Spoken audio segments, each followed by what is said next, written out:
Hi guys, ഞാൻ Lokesh കനകരാജിനെ DC കണ്ടു വന്നിരിക്കുകയാണ്. പുള്ളിയുടെ ഫസ്റ്റ് പടമാണ്. ഒരിക്കലും പറയില്ല പുള്ളി ആദ്യമായിട്ടാണ് അഭിനയിക്കുന്നത്. വേറെ ലെവൽ ആക്ഷൻ ആയിക്കോട്ടെ, ഡയലോഗ് ഡെലിവറി ആയിക്കോട്ടെ, പുള്ളീൻ്റെ മാനറിസം ആയിക്കോട്ടെ, ഒരു രക്ഷയില്ല. ആൻഡ് ഇതിലെ ഡയറക്ടർ അരുൺ, പുള്ളിയുടെ ഒരേ ഒരു പടം ഞാൻ കണ്ടുള്ളൂ, ക്യാപ്റ്റൻ മില്ലർ. ധനുഷിൻ്റെ റീസെൻ്റിൽ ഇറങ്ങിയ ഏറ്റവും നല്ലൊരു പടം അത് മാത്രമായിട്ടാണ് എനിക്ക് ഫീൽ ആയത്.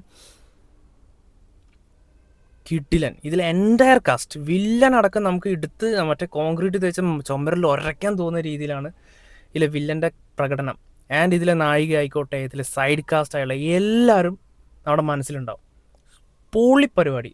ആൻഡ് ഇതൊരു സിനിമേൻ്റെ ബാക്ക് ബോണായ നമ്മുടെ അനിരുദ്ധ് രവിചന്ദ്രൻ, പുള്ളിയുടെ പടമായിട്ടാണ് നമുക്കിത് കാണാൻ പറ്റുക. പുള്ളിയാണ് ഈ പടത്തിൻ്റെ ബാക്ക് ബോൺ. അങ്ങനെ പറയാൻ പറ്റത്തില്ല, കാരണം ഇതിലെ സ്റ്റോറി എല്ലാം അടിപൊളിയാണ്.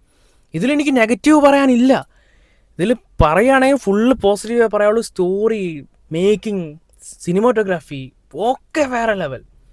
And complete engaging. ഒരു സെക്കൻഡ് പോലും നമുക്ക് ബോറടിപ്പിക്കാതെ അത് പട്ട എന്ന് പടം പോകും. ഒരു രക്ഷയില്ലാത്ത സിനിമ. ലോകേഷ് കനകരാജ് ആദ്യമായിട്ട് അഭിനയിക്കാമെന്ന് പറയത്തേ ഇല്ല. വേറെ ലെവൽ സിനിമ. എനിക്കിത് ഭയങ്കര ഇഷ്ടപ്പെട്ടു. നിങ്ങൾ ദയവ് ചെയ്ത് PVRലൊക്കെ പോയി അങ്ങനത്തെ ഒരു ഓഡിയൻസിനെ കൂടെ കാണാതെ നമ്മുടെ ലോക്കലായിട്ടുള്ള ഓഡിയൻസിനെ കൂടെ കാണുകയാണെങ്കിൽ ആ പടം വേറെ ലെവൽ ഫീൽ ആയിരിക്കും നിങ്ങൾക്ക്. ഞാൻ വെറുതെ പറയല്ല. ഞാൻ കണ്ടതൊരു PVR തിയേറ്ററിലാണ്.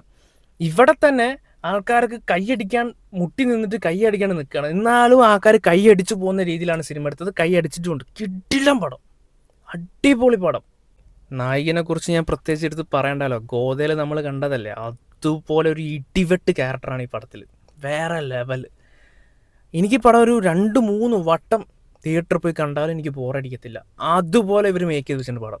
നിങ്ങൾ നിങ്ങളുടെ ഫ്രണ്ട്സിൻ്റെ കൂടെ പോയി കാണാൻ പറ്റിയ കിടില പടമാണ്. നിങ്ങൾ ഈ സിനിമ കണ്ടിട്ടുണ്ടെങ്കിൽ നിങ്ങളുടെ വിലയേറെ അഭിപ്രായം താഴെ കമന്റ് ചെയ്യൂ. ഇതുപോലത്തെ മൂവി റിലേറ്റഡ് വീഡിയോസ് കാണാൻ എന്നെ ഫോളോ ചെയ്യും. അടുത്ത വീഡിയോ കാണുന്നവരെ എല്ലാവർക്കും ബൈ.